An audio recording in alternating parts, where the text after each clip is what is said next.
The steady buzzing of the clippers filled the air as Sarah gently fastened the cape around the elderly man's shoulders. His name? Joe.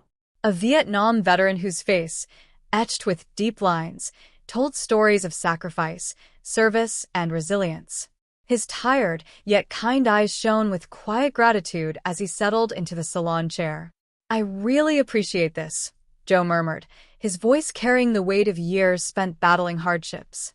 "I've been trying to save up for a cut, but things have been tight." Sarah gave him a warm smile, shaking her head. "Don't even think about it, Joe. Today, it's on me." Kindness had been ingrained in Sarah since childhood.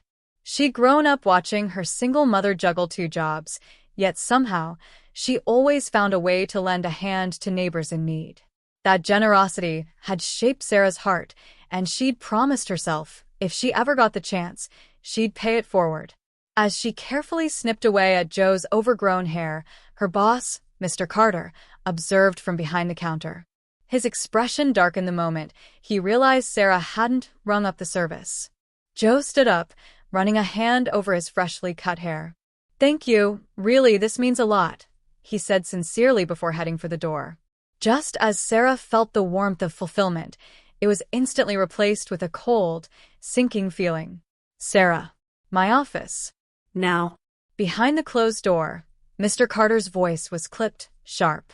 That was unprofessional. Completely against company policy. "This is a business, not a charity." Sarah's stomach twisted. "But he's a veteran, he couldn't afford it." "I don't care," Mr. Carter snapped, his voice like steel. "This wasn't your call to make. You're fired. Pack your things." The words hit her like a slap. Fired? For helping someone in need. Fighting back tears, Sarah gathered her belongings and stepped outside, the weight of reality settling over her. How would she explain this to her husband? He was already working overtime just to keep their heads above water. And now this? She sat on a bench, lost in thought, when a sleek black SUV rolled up. The door swung open, and out stepped Mayor Thompson, a familiar face in their small town. Confused, Sarah quickly wiped her eyes as he approached her directly. "Are you Sarah Miller?" he asked, offering a warm smile. Yes," she answered hesitantly. The mayor nodded. "I just spoke with Joe. He told me what you did for him today." That small act of kindness? It meant the world to him. "People like you, ***, you're exactly what this community needs more of." Sarah blinked in disbelief. I don't even know what to say." Before she could finish, the mayor turned and strode into the salon. A tense few moments passed.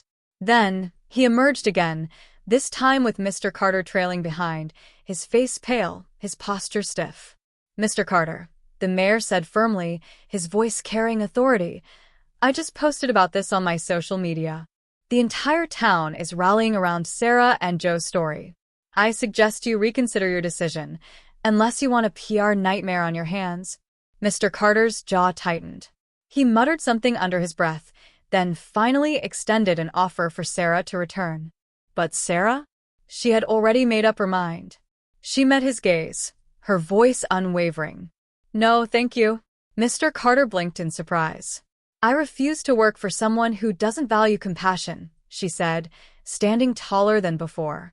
A slow smile spread across the mayor's face. "Good choice." He paused, then added, "Actually, Sarah, I have something better in mind. Our community center is looking for an outreach coordinator, someone who truly cares about people. You'd be perfect for the job." Sarah's breath hitched. "Wait, you're serious?" "Completely," the mayor confirmed. Tears welled in Sarah's eyes, not from sadness, but gratitude. "I'd be honored." By evening, the entire town was buzzing with the story. Strangers reached out, support poured in. Donations flooded veteran organizations, all inspired by something as simple as a haircut. As Sarah sat with her family that night, she realized something incredible. She hadn't lost her job. She'd found her purpose. Because sometimes doing the right thing, it doesn't just change one life, it sets off a chain reaction. The world doesn't shift through grand gestures, but through small, selfless acts that remind us we're all in this together.